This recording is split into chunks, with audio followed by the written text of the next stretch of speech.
And if you can see yourself as a part of that these are my brothers and sisters in this ecosystem. Yeah. Some know themselves, some don't know themselves. Some are blind, deaf, and dumb, some are intelligent, some are rich, some are this, that, and the third. But this is my big dysfunctional family. Yeah. You understand me? And when I'm in my position, the first thing I'm going to do is something for my family. Mm-hmm. Why? It's because I am only getting in this position to do something for my family. Yeah. But if you can tell, let's look at the billionaires in our culture, right? Yeah. Who is actually dangerous, right? We see Elon Musk wake up one day and decide to utilize the world as his playing field and go buy the largest social media platform that was empowered by black voices on the planet Earth, which is Twitter. Yeah. He can just wake up and decide that I'm going to leverage my money, my influence, my power, right? And dictate to the world what I want to change. That's why capital is king. That's power. Yeah. We don't have that power in our celebrities, in our billionaires. Mostly also because they don't try and make bold statements. Once they get the money and power, a lot of times they'll go silent on us. I'm 19 Keys and this is high level conversation. Tap in with the guy. Peace family, it's 19 Keys tapping in. This is high level conversations.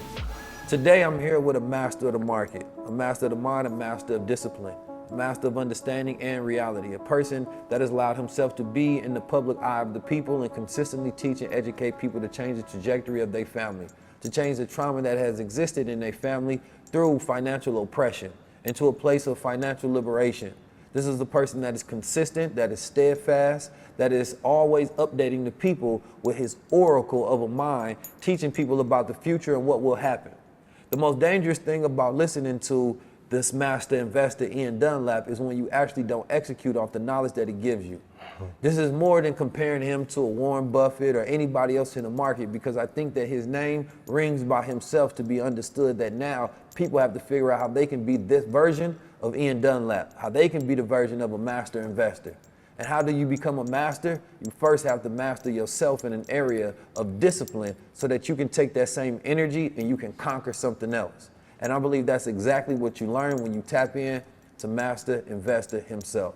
So I brought him here to have a high level conversation about time, about the truth of reality, investing, this recession that we into, you understand me, and all other truths that you should tap into so that your family can be on a better trajectory of wealth and power.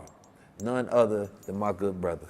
Man, I appreciate What's happening with you, brother? Love you dearly. Likewise. One of my favorite people on earth. We tapped in. Let's go.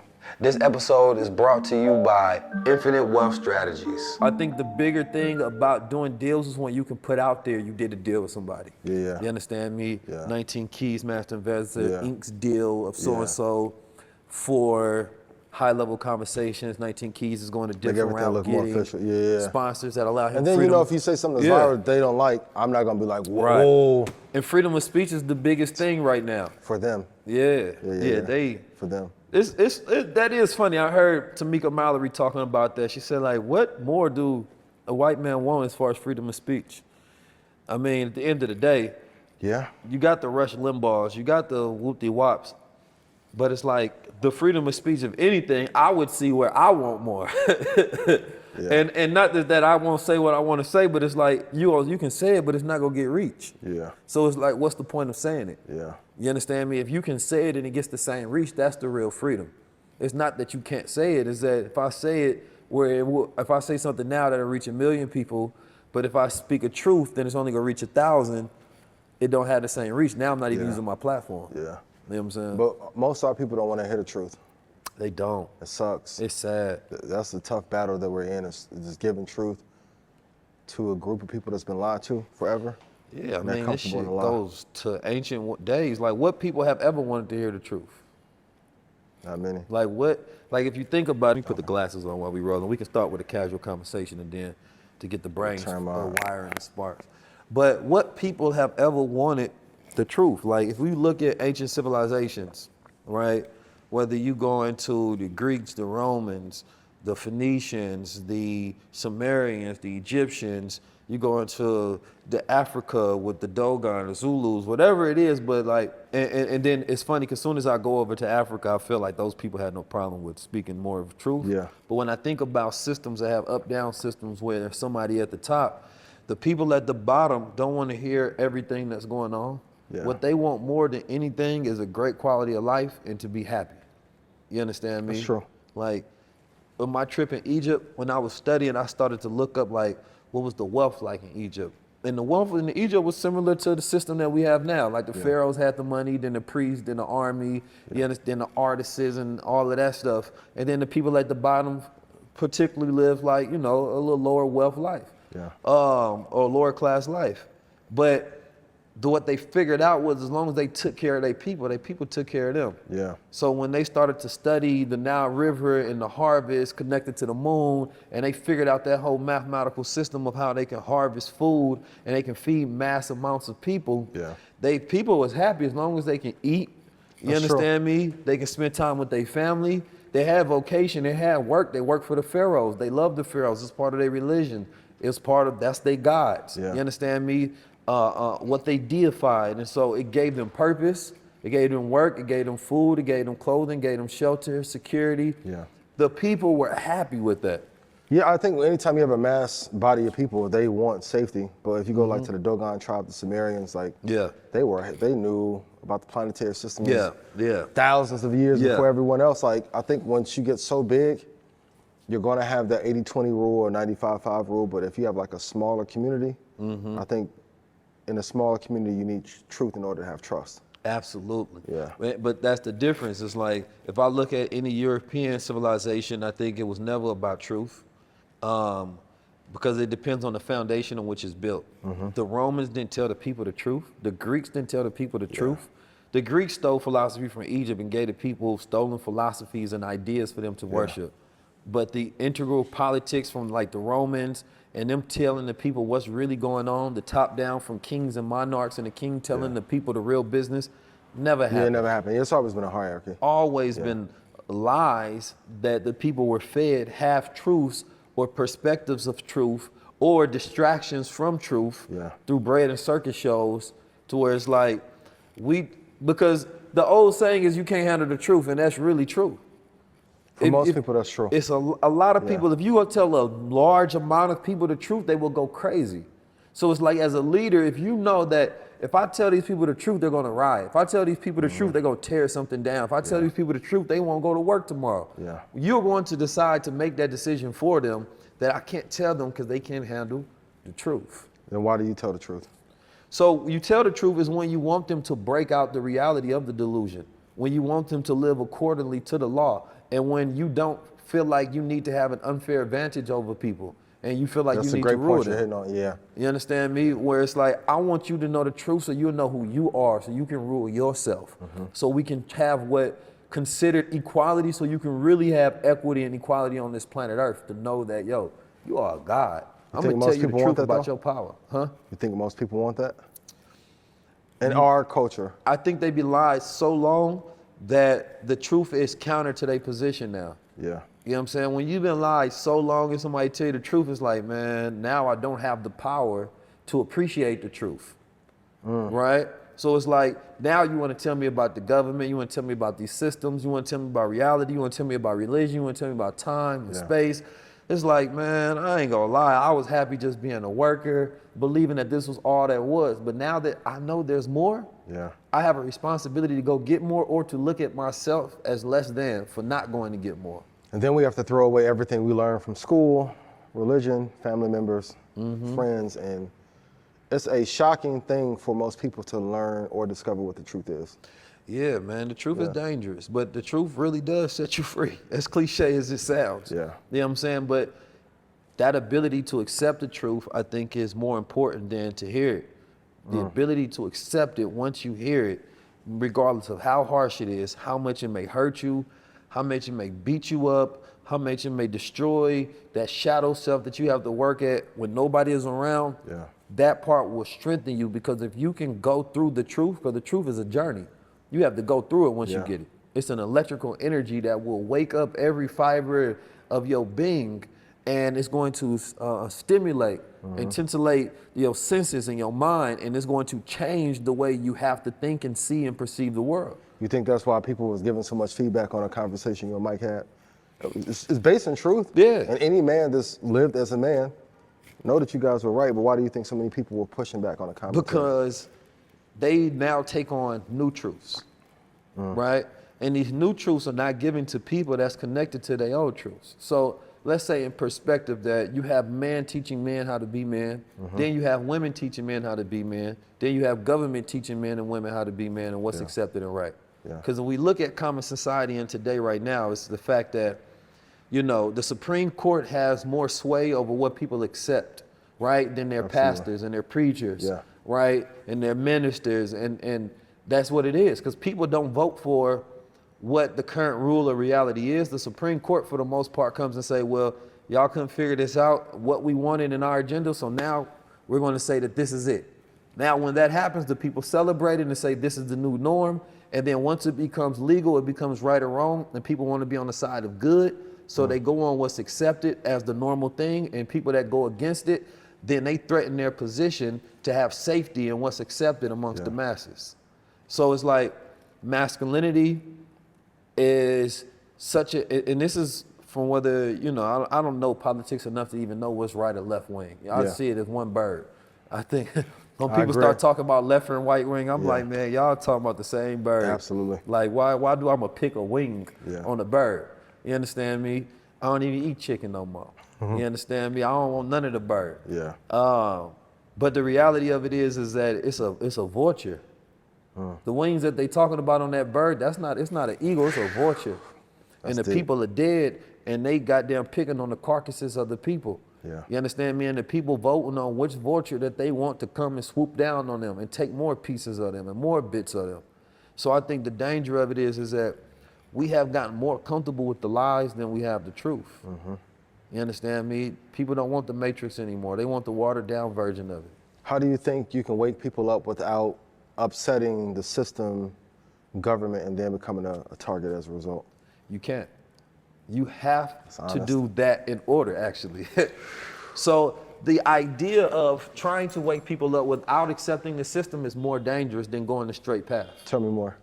It's like somebody that wants to get out the streets and go the right path, right? In that moment, it becomes dangerous. Somebody that's in the street is more safer than somebody that's trying to get out the streets, right? Because when you try to get out the streets, a lot of times your senses start to dull. You start to believe that you're safe. You stop looking around everywhere. You stop having the heightened senses of their reality, and you stop living by a certain code because you're so immersed in it. So then that's when most people get killed.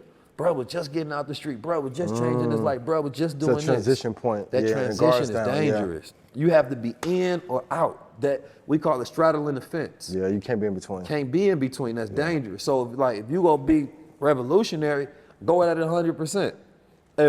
Particularly when you're speaking to yourself in every aspect.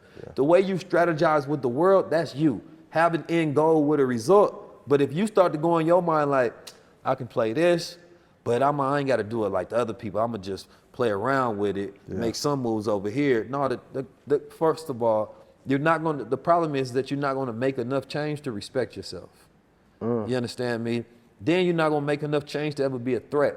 You understand me? So the government not even going to look at you or whatever entity that you're going against, like, I ain't worried about that, brother. That sis ain't really out there making no changes. They're more aligned with the agendas that we pushed in there, and they don't even realize. So a lot of people that think they're revolutionaries are actually going in the exact direction in which the government wants you to. And they end up being allies of the system. Yeah. That's interesting. I always said it's the easiest time in the world to become a billionaire. My question to you is, what are you waiting for? Now, I know your dreams, ideas may not be at the scale of billions, but perhaps you can make 5 figures, 6 figures, 7 figures, 8 figures, right? The opportunity to fire your boss and replace it with a skill set is ever present every single day. But every day that you ignore this market that's continuously growing and making more millionaires and allowing people to fire their jobs and create new opportunities, you are missing out on a growing industry. I want to be able to teach you tokenomics. I want you to be able to understand how to find coins without all of the FOMO, how to understand why they're valuable in the first place. This is what I teach in the Infinite Wealth Strategies. That's why my students get amazing results, because they don't just take the information, we give them the mindset on how you actually go execute it. You understand me? Teaching them how to learn, teaching them the mindset, then giving them the game when it comes to cryptocurrency and the blockchain. I want you to join my community as well in the Infinite Wealth Strategies, and I want you to become a strategist. Why? Because a strategist understands their choices, know how to plan and execute. There's infinite wealth out there, but you need a strategy in order to get you some. There's always going to be another coin popping, but if you're not in, it don't even matter. Make sure you tap into the Infinite Wealth Strategies so you can be ahead of the game instead of outside looking in. Tap in. That's like, what does woke mean to you? Someone who is aware of the truth and can see the falsehoods that's been created in this country or world. And that definition is perfect, right? Mm-hmm. But now wokeness has become this thing that is like, it doesn't even have a real, the new perception of it is weird, right? Yeah. When I hear people talk about, you know, these people are too woke, or this new woke politics, I don't know what that really means, because what they did is they took another word and they covered it up with woke. Mm-hmm. So they're not saying what they really want to say anymore, right? They just covering up with woke, because the real woke means to have awareness of the reality that you live in, what's there to be uncovered. And that came from, particularly when we were just talking about black men calling them hoteps at first, and calling them too woke. Yeah. And talking about the conscious community that grew in Brooklyn and Harlem. Yeah. That's where that brew came from. That's where that wokeness came from. Okay.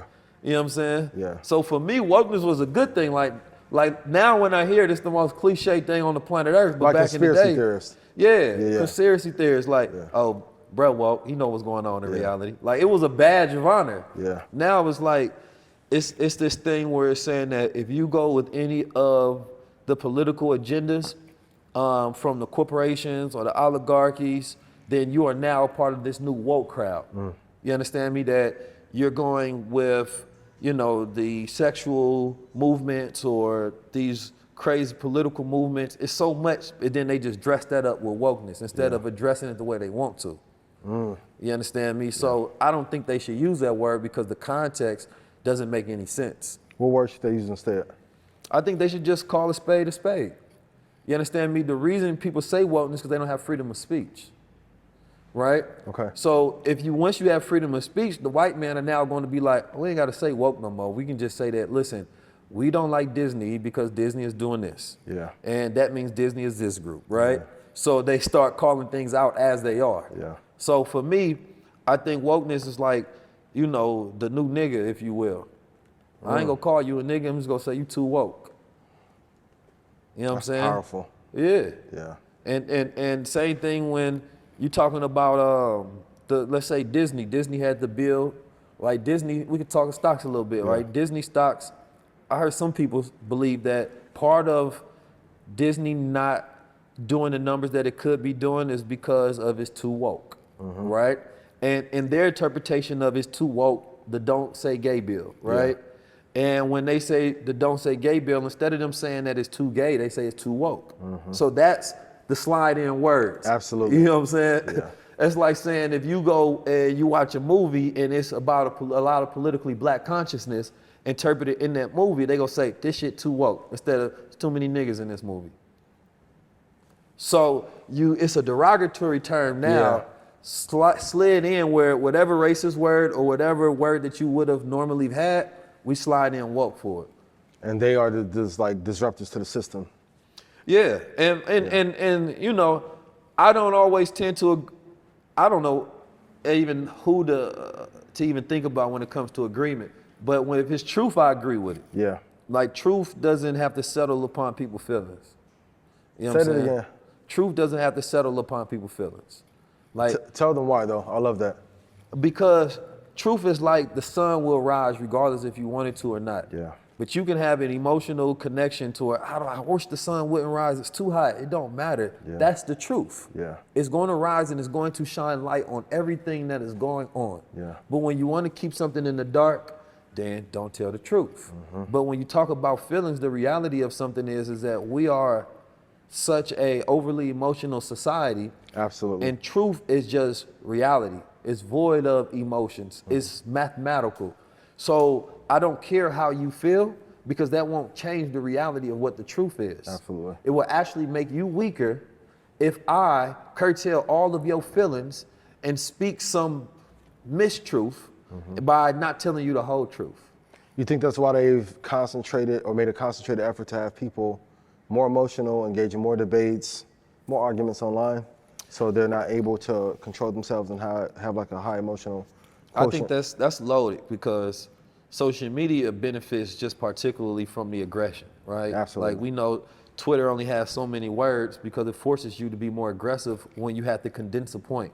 Yeah. It's hard to have humanity, you understand me, and empathy in a condensed point. Yeah. Right? Because when you're speaking with somebody, if you say something blatant, there's no regard for your feelings. It's just the truth. Yeah. But if you give me time, I can say it and express it in a way to where I can navigate your feelings so that you can accept it in a different manner. Yeah. But if I say, well, nah, not only can, like, you have to condense this down to a point, and each time you do that, it's going to be more aggressive, which is going to make more people, right, react to it.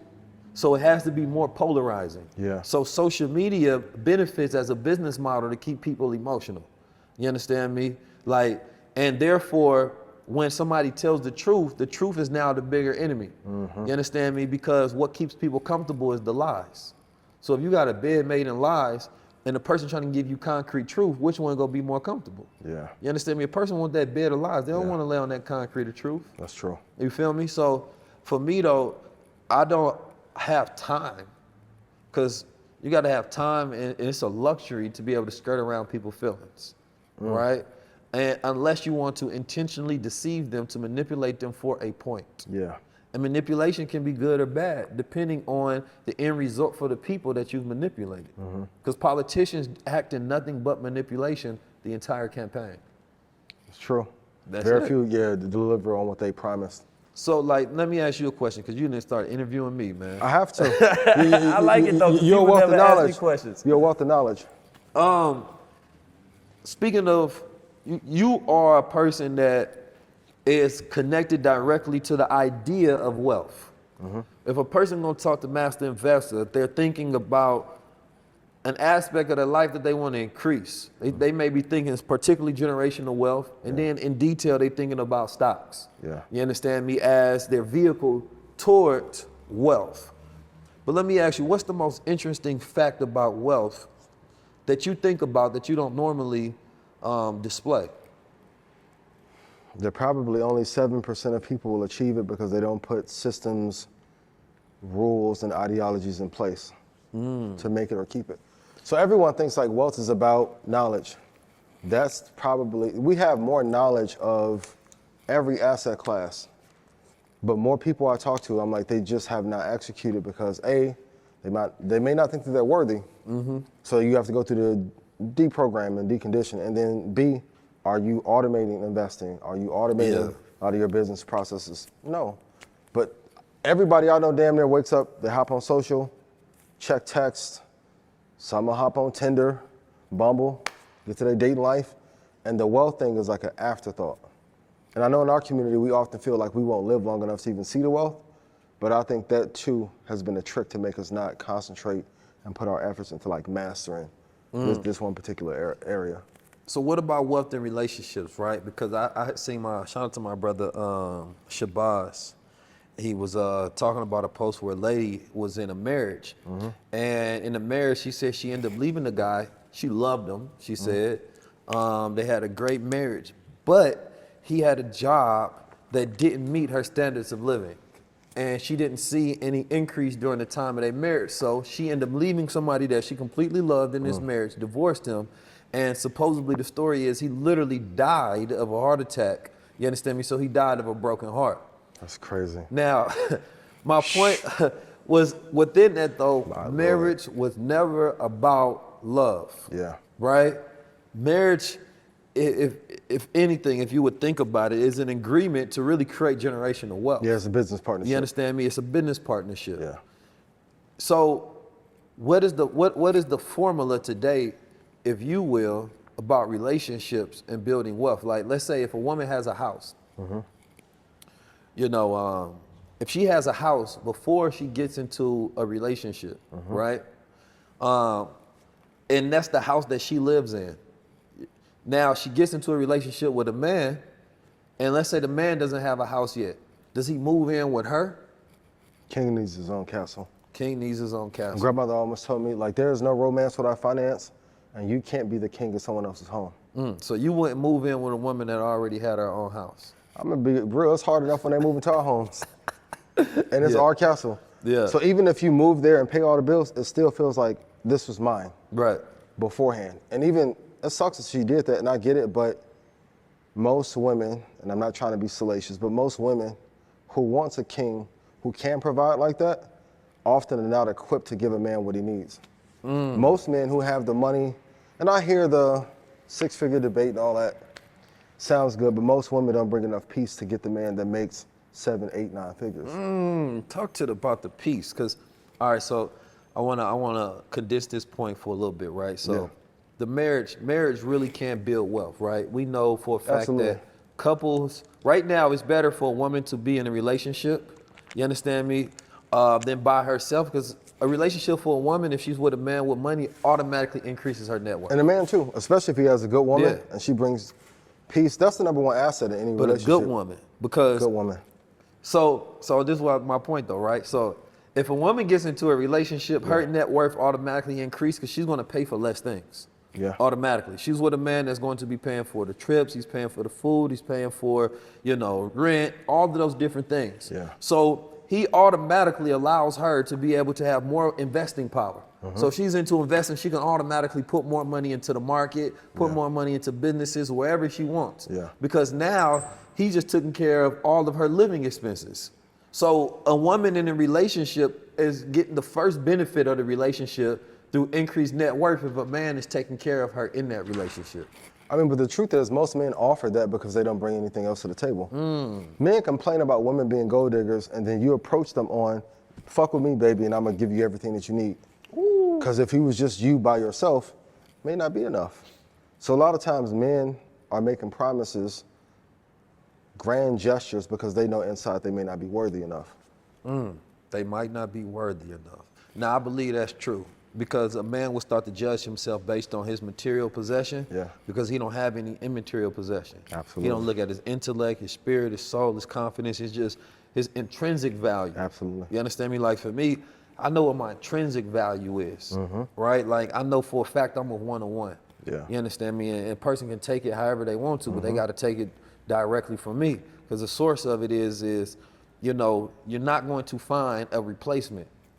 It's just the reality of it, And you have to carry that energy as a man. You have to know who you are, because that's going to resonate with the woman that you choose, and you're going to attract a woman who appreciates and understands that quality about yourself, because she can see the uniqueness of who you are.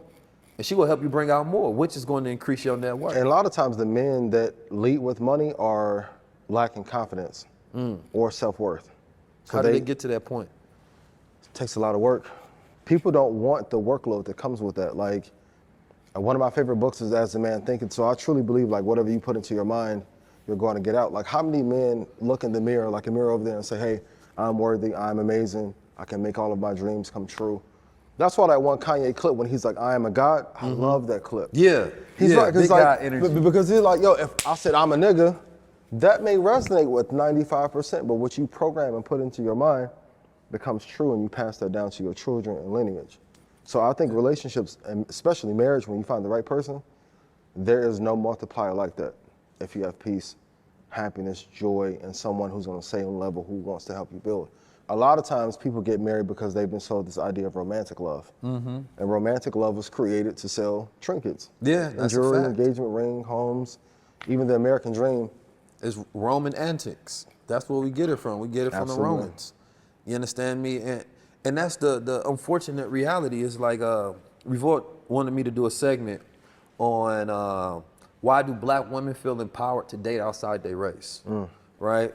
I thought about whether I actually wanted to do it or not, because sometimes I try to control my narrative of conversation. Like I don't want to be the person talking about that shit, because honestly, a lot of that it's a fake narrative. Yeah. It's not real. Yeah. And the reason I say it's not real, because when I started to do some research for it, I say, well, what have they been empowered to do?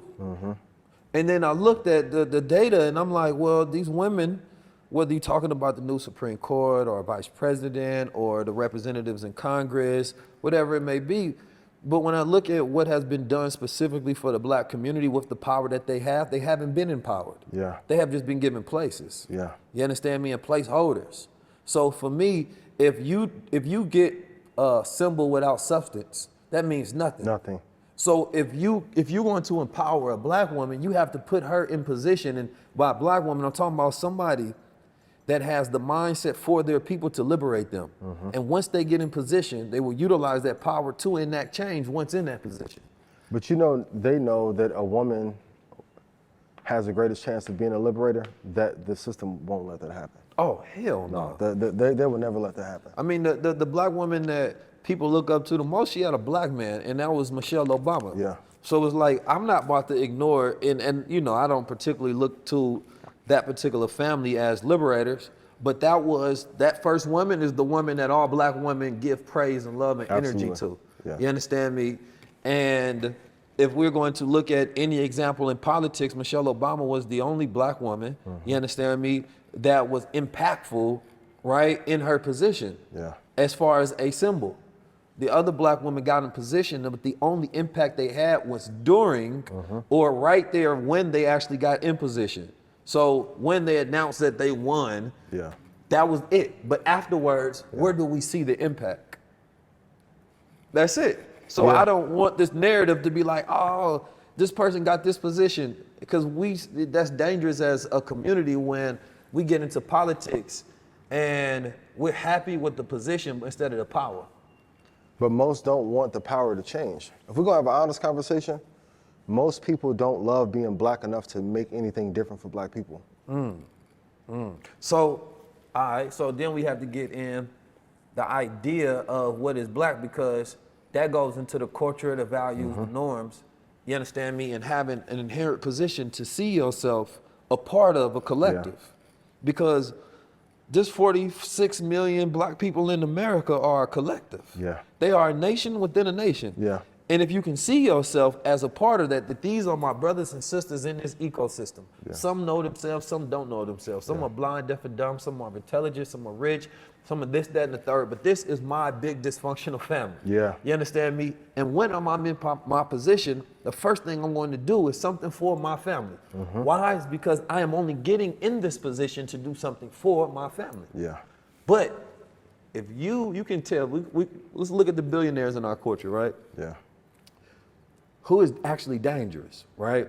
We see Elon Musk wake up one day and decide to utilize the world as this playing field and go buy the largest social media platform that was empowered by black voices on the planet Earth, which is Twitter. He can just wake up and decide that I'm going to leverage my money, my influence, my power, right? And dictate to the world what I want to change. That's why capital is king. That's power. Yeah. We don't have that power in our celebrities, in our billionaires. Mostly also because they don't try and make bold statements. Once they get the money and power, a lot of times they'll go silent on us. What is the reward to do so? So let's take Oprah, Kanye, Robert, Jay. Malcolm got killed, what happened? Martin got killed, what happened? We in LA. Nipsey got killed.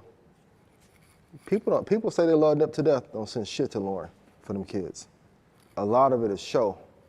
So if I can argue on the other side of it, we can be for the people, but if something happens to that person, no retribution is ever had. So the difference between Malcolm and Martin is they had no money. They had no money, right? And they were left completely to the will and the whims of the people. So it's like, when you really dissect what was going on with Martin, he figured out way too late that money was the game, that wealth was the game. Final hours, that was the real power. So the moment like he figured that out, the FBI is there tapping him the whole time. So once you make that kind of transition, they had to make a bold move and they assassinated him. Done with. Malcolm made plays towards human rights, right? putting that on a big stage, letting black people know about nationality and things of that nature, and making America look bad in the public of the United Nations around the world, that was a dangerous game. And then not having position of wealth and power, right? Control over media or protection. He was a man by himself, right? Completely by himself. So in the midst where he made the most dangerous move, he was isolated, right? And the people that was surround him were complete FBI agents for the most part. So it's like, I don't even think that those are proper examples, because when we look at it in context and detail, we can see exactly how that fell, right?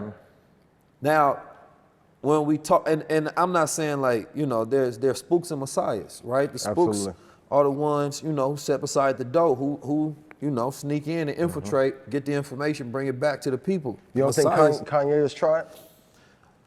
Maybe not the way that you would, but in comparison to other billionaires, he's tried a lot more. And then he get deemed as crazy or erratic, or there was an attempt on his mental sanity to get power of attorney over. Like, it's a lot that comes with that journey. If there was ever a man who had freedom of speech, it was Kanye West. There's so much to unpack about Kanye, though. So much, so many layers and dimensions about Kanye West. And a man who is still in the midst of his story has to always be given leeway to change chapters in the trajectory of how his story ends. So with Kanye West, I want to see what develops, right? From the boastering about his money, his wealth, his influence and power, right? Because what can happen is more important than what has taken place thus far. Because if we look at ourselves, we personally know we've impacted tens of thousands of families, right? Not because we are entertainers, but we educators and liberators, to where we directly inject truth and knowledge into the minds of the people for them to execute and change the trajectory of their family, to where they can go about creating institutions, right? And institutional power is the key to it all. Absolutely. Right? So it's like when entertainers have influence to where they're interjecting knowledge into the minds of the people, then you start to see change, because it's not about them so much just utilizing their platform and their money to just go at the government, do all this crazy wild stuff. They ain't got that kind of paper, number one. But it's about how they utilize their platform and who they empower more than anything. Because if I see a Kanye or Jay or whoever, I have to see who are they empowering in their ecosystem. Who do you think they should have empowered by now that they haven't? And when it comes to media, right? If I want to empower somebody through media, I'm going to empower the very voice they don't want to see up there. I'm going to, if I got Kanye West money, I'm going to go to a Earn Your Leisure and empower them. I'm not going to Hollywood Unlocked. Like, if I want to be the most dangerous black man in America, but he may not want I'm going to be to empower other dangerous black men. I think, and coming from the Midwest, growing up 30 minutes away from where Kanye grew up, I love his journey, because he, like anybody who knew Kanye or knew of him in 2001, Kanye was probably like the 80th most popular rapper in Chicago. Nowhere, like where he ascended to, no one saw that. I don't think he wants to be the most dangerous. I think he wants to be the most accepted. He speak as if he wants, but his brand is the way he speaks for acceptance is I'm the most dangerous black man. You understand me? Like when you see the dinners he lays out in the all black, all of that is energy derived from, you know, decades of other people's leadership, the Black Panthers, the NOI, right? A multitude That's from of him different being things. pushed out. If Elon Zuckerberg grabbed him, Gates, that energy wouldn't be there. Just like when he was in debt. So you got Joe Rogan with Elon. But who is Kanye's Joe Rogan that's black? But I would argue Joe Rogan made himself before Elon got there. Still, but Elon chose to further empower him. It was mutually beneficial. And that's the thing I love about you, Troy and Rashad. We all choose to build. There's a lot of people in the industry that play games with us that don't help. But they also know too that if they help us, their value is gone. What do most entertainers, what value do they actually bring? Most nothing. None.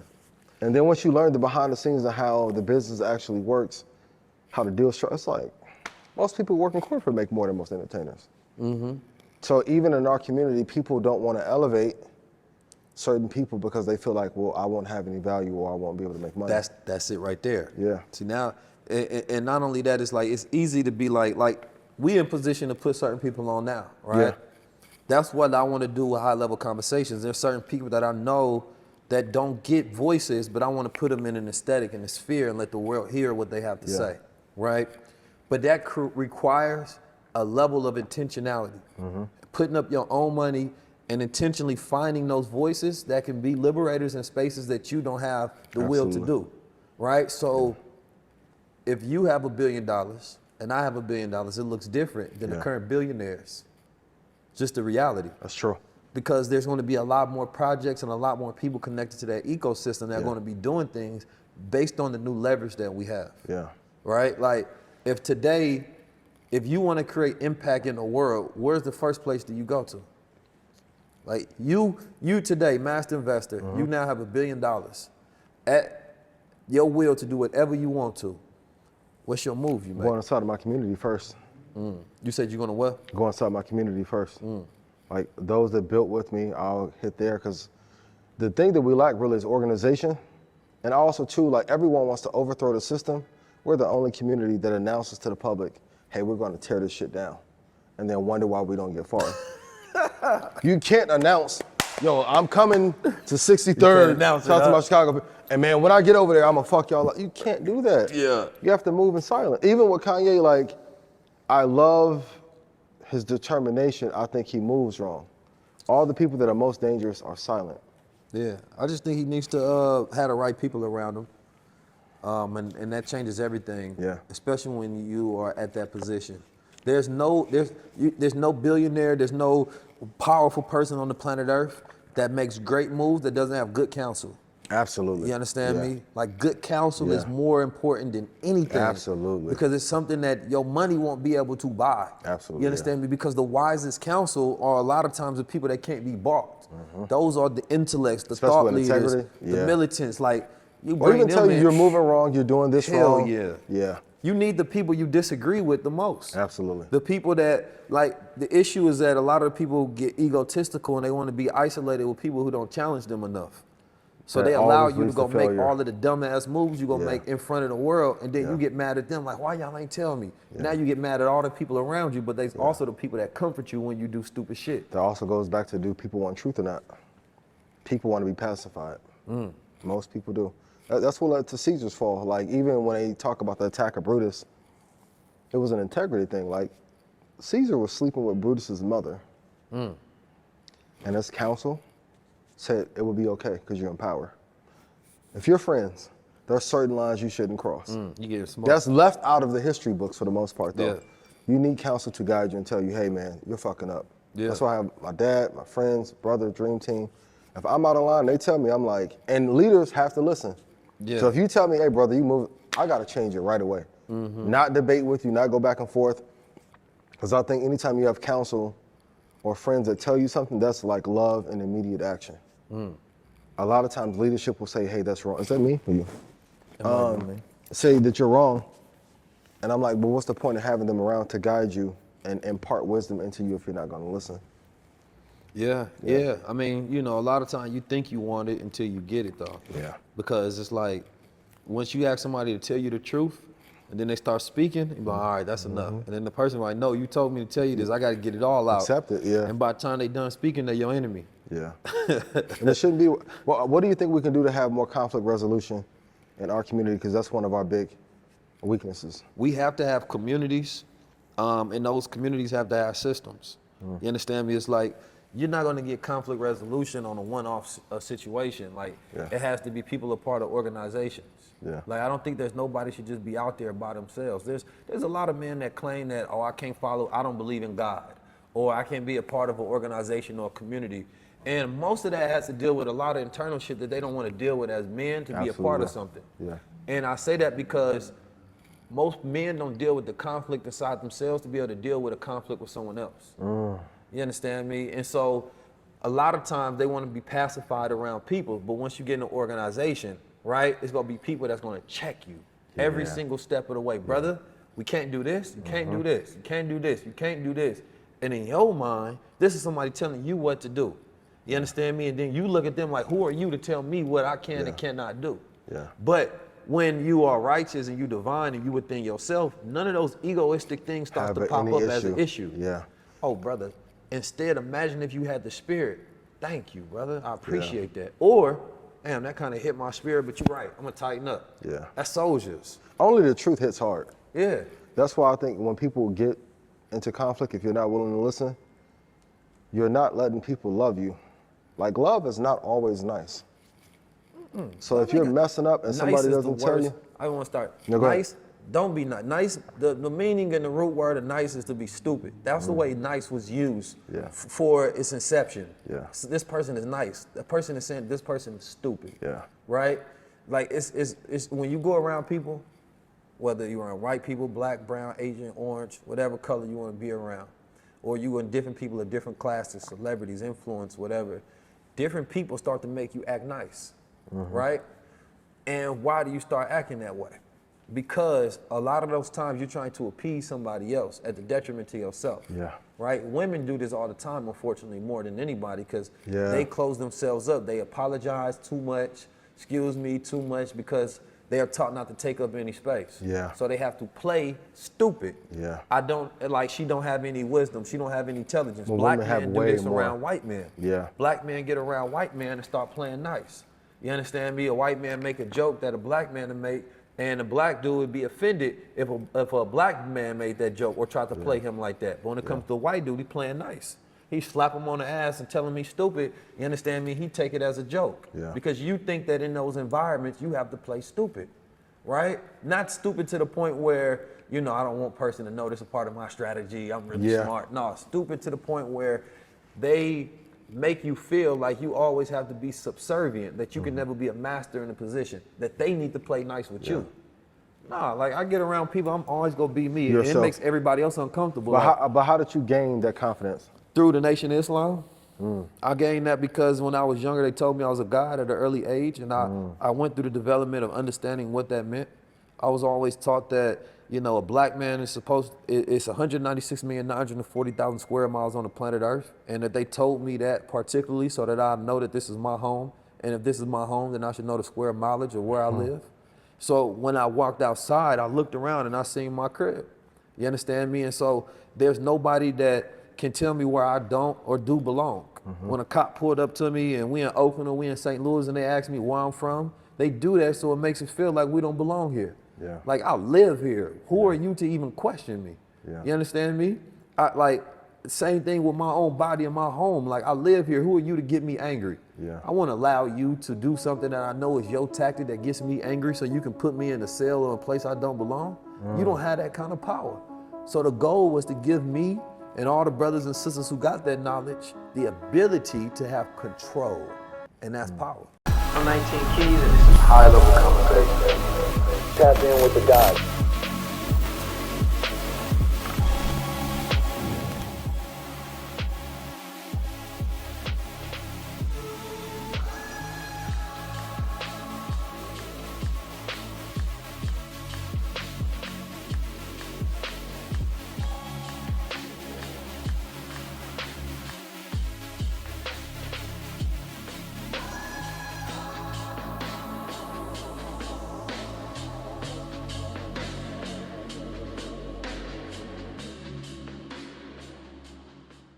Peace family, 19 Keys tapping in with you.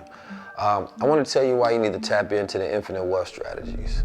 Number one, there's a lot of millionaires being brought every single day, right? The job market is devastated, you understand me? You can go to college, but it's better to get you a skill.